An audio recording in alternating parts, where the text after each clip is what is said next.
avec vous. Et avec votre esprit. Évangile de Jésus-Christ selon saint Matthieu.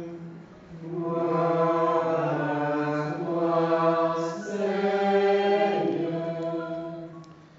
Lorsque Jésus descendit de la montagne, des foules nombreuses le suivirent.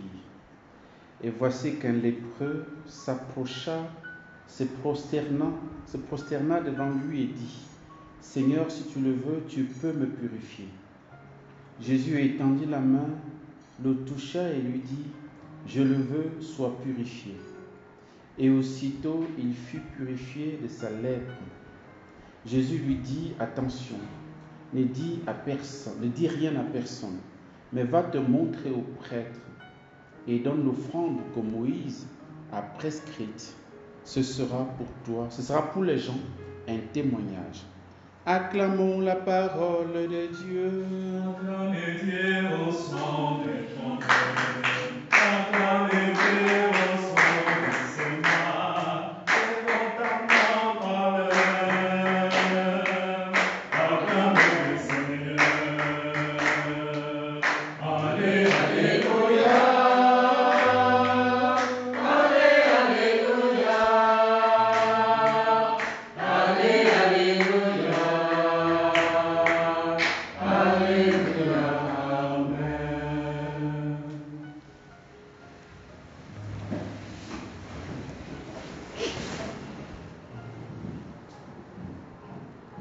Alors, vous avez remarqué, bon, ici on n'a pas beaucoup remarqué parce que les lectures qu'on a faites toute cette semaine, les lecteurs se trompaient royalement, quel que soit le lecteur, la première lecture, se trompaient royalement, il disait Abraham. Pourtant c'est écrit Abraham.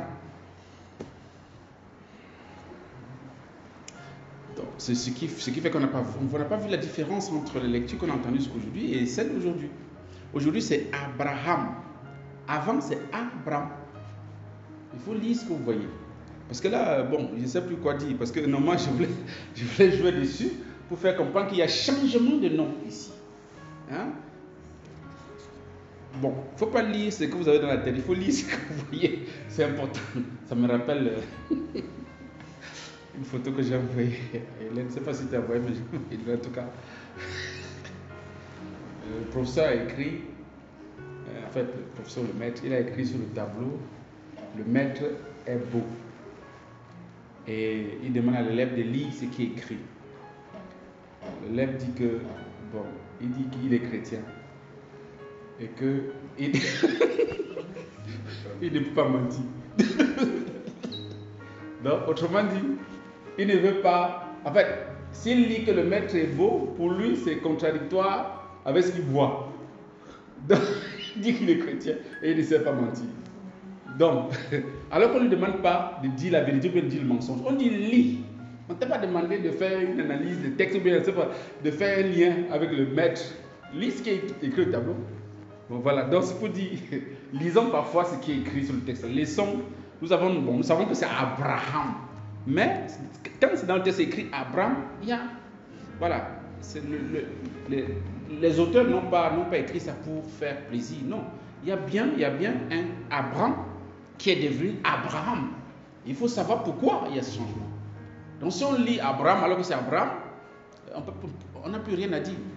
Parce que voilà, on ne comprendra pas la théologie qui se cache derrière ce changement de nom. Voilà. Donc on dit que voilà, on est passé d'Abraham et Abraham parce que voilà, il y a quelque chose qui s'est passé, il y a une alliance qui s'est tissée entre Abraham avec Dieu. Et ça se manifeste aussi dans le nom. Le nom change parce que Dieu est désormais dans sa vie. C'est pourquoi le H apparaît dans son nom. Ce n'est plus Abraham, c'est Abraham. Le H là symbolise la présence de Dieu dans sa vie. Vous voyez, il a fait alliance avec. Et on est passé de Sarai à Sarah. Sarai signifie littéralement ma princesse. Hein, ma princesse. La princesse d'Abraham. Hein, mais vu l'alliance qui repose désormais sur elle et sur son mari, elle passe de Sarai à Sarah. Sarah signifie ici la princesse. Ce n'est plus la même chose. Vous voyez, elle n'est plus la princesse d'Abraham, elle devient la princesse tout court. Autrement dit, elle est universelle. Elle a une maternité qui va s'ouvrir à l'universel parce qu'elle va donner naissance à Isaac, à travers qui va naître Jacob, qui va donner 12 fils qui vont former 12 tribus d'Israël, et puis etc. jusqu'à ce que nous fassions partie du nouvel Israël, tous descendants d'Abraham et de Sarah. Voilà. Donc faisons attention quand nous avons les textes devant nous, lisons ce que nous voyons. Voilà. Ne lisons pas ce que nous avons en tête. On est plus ou moins comme ça. Hein. C'est pas seulement votre faute. C'est pas seulement à vous la faute, mais parce qu'on est plus ou moins comme ça. Mais c'est toujours bien d'être rigoureux pour mieux comprendre la grâce qui se cache derrière. Et donc nous avons aujourd'hui l'accomplissement de la promesse quelque part. Hein. On peut dire le point, ou alors l'exaucement est en cours. Parce que Abraham a été choisi par Dieu, il avait 75 ans, et puis le Seigneur lui promet la terre promise, lui promet beaucoup de choses, d'être grand, d'être machin, tout ça. Mais le gars dit, mais je suis vieux, ma femme est vieille, je n'ai pas de fils, je vais laisser mon héritage à mon serviteur. Dieu lui dit non, moi je vais te donner une descendance. Bon, sauf que avec Dieu, Dieu a son heure, qui n'est pas la nôtre. C'est ça le mystère de l'attente, de la patience de Dieu. Le mystère de la foi, c'est ça doit nous habiter pour que nous sachions toujours, n'ayez jamais perdre de vue que ça ne sert à rien de s'énerver contre Dieu. Parce qu'on n'a pas la même montre. Hein? Lui, il a son temps qui n'est pas le nôtre. Voilà. Parfois, on dit, ah, ça y est, c'est le moment. Tu parles. Donc Abraham et sa femme ont attendu longtemps. À un moment donné, je crois, Sarah a dit à son mari que moi, je pense que on va aider le bon Dieu parce que depuis la étape, peut-être qu'il voulait que nous on fasse aussi qu'on crée notre situation. Et puis il a dit bon, c'est peut-être, on va essayer comme ça. Tu vas aller partir avec ma servante. On va voir si ça va pas donner quelque chose. Et puis Ismaël est né. Ils ont dit mais en fait donc peut-être que c'était ça. Dieu a dit ce n'est pas mon choix, ça c'est vous. Et nous on est toujours comme ça. On est souvent comme ça. On veut donner un coup de main au bon Dieu, comme si on était plus sage que lui. Comme il tarde à faire, nous on va quand même l'aider, on va donner un coup de main.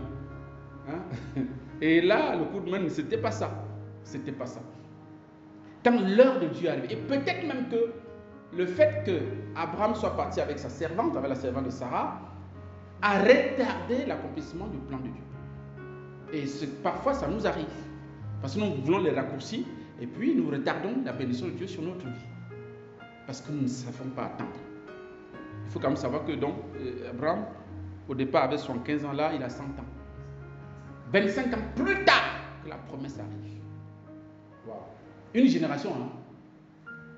Bon, donc, il faut demander la grâce à la foi parce que nous tous sommes dans le même lot. Parce que c'est pas facile, c'est vraiment pas facile. Et sa femme avait 90 ans. Et la promesse est là, le Seigneur dit, c'est ça qui est très beau. Et voilà, je le souhaite au couple Zida, je le souhaite à Mireille et son mari. Hein, le Seigneur dit, c'est la finale de la première lecture. Quant à mon alliance, c'est avec Isaac que je l'établirai. Avec l'enfant que Sarah va te donner l'an prochain à pareille époque. Lorsque Dieu eut parlé à Abraham, etc., il s'éleva pour lui. Donc accueillez ça comme une promesse du Seigneur. Demandons au Seigneur que ça s'actualise aujourd'hui. C'est une prière pour cette messe pour vous. Voilà, que l'an prochain à pareille époque, qu'on entende des cris et des pleurs. Et maintenant pour venir par rapport à l'évangile, le Seigneur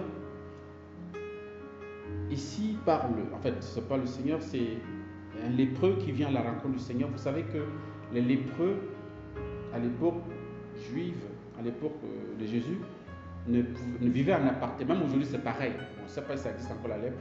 En tout cas, il y a toujours ce qu'on appelle la léproserie. Donc on les met à part parce que comme c'est une maladie contagieuse, pour que ça ne contamine pas le monde. Et en Israël, ils devaient vivre à l'extérieur, loin, et ils devaient marcher avec une cloche. Donc quand ils doivent se déplacer, ils doivent sonner en marchant pour signaler à ceux qui viennent en face ou qui viennent sur le même chemin de se démarquer parce que ils sont là. pour ne pas les contaminer. En fait, c'est ça. Et donc, c'est curieux que celui-ci, c'est lépreux, il s'approche de Jésus. Donc, il fait exprès de venir. Certainement, il a eu les échos que le gars là, il guérit beaucoup de gens. Donc, si moi je le laisse passer au jour là, peut-être mon jour, je vais faire comment? Donc, le gars il a foncé sur Jésus et puis il se prosterna devant lui et il fait une prière extraordinaire que nous devons aussi la faire très souvent. Mais nous ne faisons pas souvent comme ça, des prières comme ça. Il dit, Seigneur, si tu le veux, tu peux me purifier. Nous, quand nous prions habituellement, nous disons, Seigneur, je veux. On ne demande pas au Seigneur si tu veux. Hein? Non. C'est je veux ceci, je veux cela, je veux. Alors que le Seigneur lui-même, quand il a prié son Père, vous vous souvenez au jardin de Gethsémani, des Oliviers, le jeudi soir, il a demandé, Seigneur, éloigne de moi cette coupe, mais non pas ma volonté, mais la tienne. Autrement dit, selon ta volonté finalement, non la mienne. Et nous devons toujours terminer notre prière, Seigneur, non pas ma volonté, mais selon ta volonté. Mais nous n'osons pas dire ça parce que nous, on se dit, bon, on va se condamner en même temps. Parce que, alors que moi je veux ça, puis je vais encore dire non pas ma volonté, mais la tienne. Mais il n'y a pas de peur à avoir. Parce que parfois le Seigneur nous fait désirer, oui, alors nous fait désirer ce qu'il veut nous donner. C'est ce que disait Saint l'Enfant Jésus. Ce qui nous met parfois au cœur de lui demander, c'est lui qui nous met ça pour que nous puissions lui demander, pour qu'il nous en donne. Donc, et osons faire comme ces lépreux. Seigneur, si tu le veux, tu peux me purifier. Tu as la puissance, parce que chez toi, le vouloir et le pouvoir, c'est la même chose. C'est la même chose. Quand tu veux, tu peux. Quand tu peux, tu veux. Et nous savons bien que la lèpre ici symbolise le péché. Sur le plan spirituel, ça symbolise le péché. Et le Seigneur est venu pour ça. On dit Jésus descendit de la montagne. Jésus est descendu du ciel pour venir sur la terre pour nous purifier du péché. Pour nous purifier cette lèpre spirituelle qui s'appelle le péché. Et donc, et la finale aussi montre très bien comment ça continue aujourd'hui de s'accomplir. La grâce de la purification s'accomplit aujourd'hui à travers le prêtre. Va voir le prêtre. Va voir le prêtre. Vous voyez ce que le Christ lui dit. Va te montrer au prêtre. Et donne l'offrande que Moïse a prescrite. Et là, à mon avis, l'offrande que Moïse a prescrite ici symbolise peut-être la pénitence. Quand on va se confesser et que le prêtre nous donne l'absolution à la fin, il nous donne une pénitence. Un acte qui doit réparer les dégâts de nos péchés. Parce que j'en profite pour vous dire que le pardon est absolu, c'est clair, hein, il n'y a pas de... quand Dieu pardonne, il a pardonné tous nos péchés, ça c'est clair. Quand on ressort du confessionnal, on est complètement pardonné, on est blanchi. Mais les conséquences de nos péchés demeurent. C'est-à-dire que, voilà, j'aime prendre l'exemple du verre cassé. Un verre qui est cassé par un enfant, par exemple, de la maison, et quand tu viens, tu demandes pardon. Tu pardonnes dans tous les cas. Mais est-ce que le verre s'est rétabli, s'est restitué parce que tu as pardonné à l'enfant? Non. Il y a un manque de verre. Si vous avez 10 verres, il va rester 9. Et donc, la réparation, c'est ça le rôle de la pénitence. La pénitence consiste à réparer le dégât que le péché a causé. Tu es pardonné, il n'y a pas de souci. Mais la réparation demeure. Il faut que la nature retrouve sa normalité dans laquelle elle a été créée. Et donc, nos péchés ont détruit.